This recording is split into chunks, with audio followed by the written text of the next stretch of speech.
Bonjour, je suis Marie-Pierre Roule, démonstratrice indépendante de Stampin' Up au Québec. Aujourd'hui, je veux vous parler du coupe-papier de Stampin' Up. C'est un indispensable à avoir dans notre atelier. Celui-ci comporte un trou dans le haut pour pouvoir le ranger accroché au mur. Vous avez deux lames, une lame de coupe et une lame de rainure là, pour faire vos plis. Vous pouvez avoir les deux en même temps parce qu'ils se rangent dans le haut et ça ne gêne pas l'autre pour couper. Si vous tassez celui pour couper, ça ne gêne pas l'autre pour rainer. Vous avez des marquages en pouces et en centimètres. Vous avez également sur la règle centrale. Vous avez une règle qui est vraiment pratique pour agrandir et aller encore plus loin, jusqu'à 17 pouces. Là, je pense que ça ne rentre pas tout dans l'écran, comme ça. Cette tranche, ce coupe-papier est muni aussi d'un dispositif de barrage. Donc, la règle centrale, même si vous la transportez, elle ne s'ouvrira pas. Vous avez ici et de l'autre côté une petite bosse dans le fond qui vient rentrer dans le trou.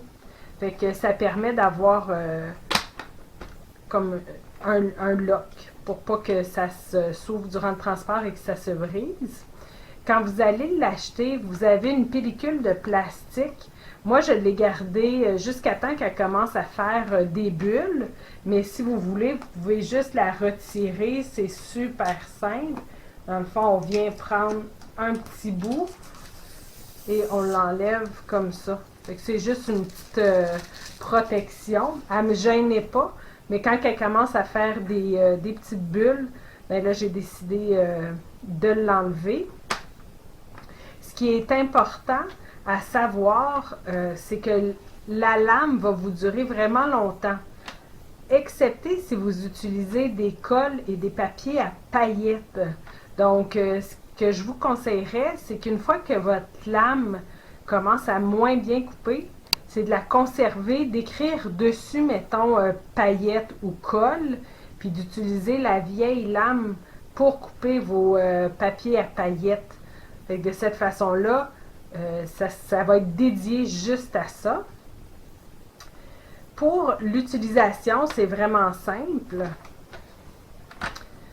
On a juste à l'ouvrir. On peut insérer un papier. Ce qui est bien dans celui-ci, c'est que Stampin' Up, quand on a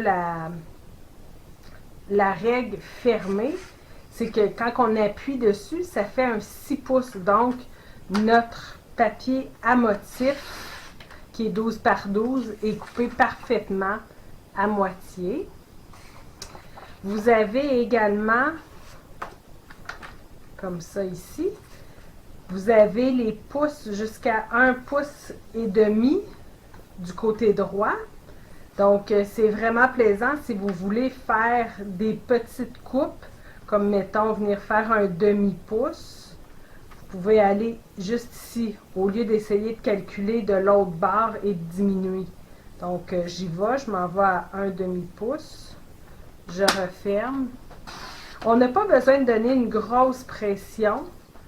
Ça va se couper super facilement.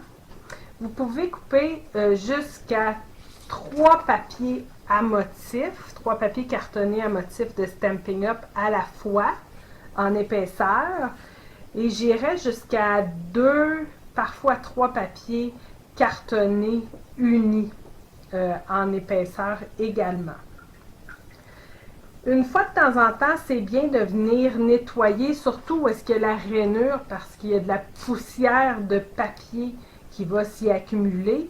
Vous avez simplement à prendre un petit tampon d'alcool et venir avec un outil un petit peu pointu qui pourrait rentrer à l'intérieur. On n'appuie pas très fort, mais ça va venir enlever les résidus de papier qui restent, comme ça.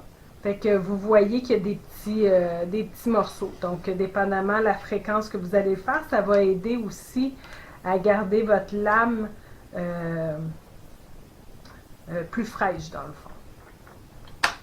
Donc, je vous remercie beaucoup d'avoir regardé la vidéo. Vous avez aimé cette vidéo? Partagez-le et abonnez-vous à ma chaîne. Vous pouvez communiquer avec moi si vous êtes à la recherche d'une démonstratrice, si vous désirez vous procurer des produits ou si vous avez des questions.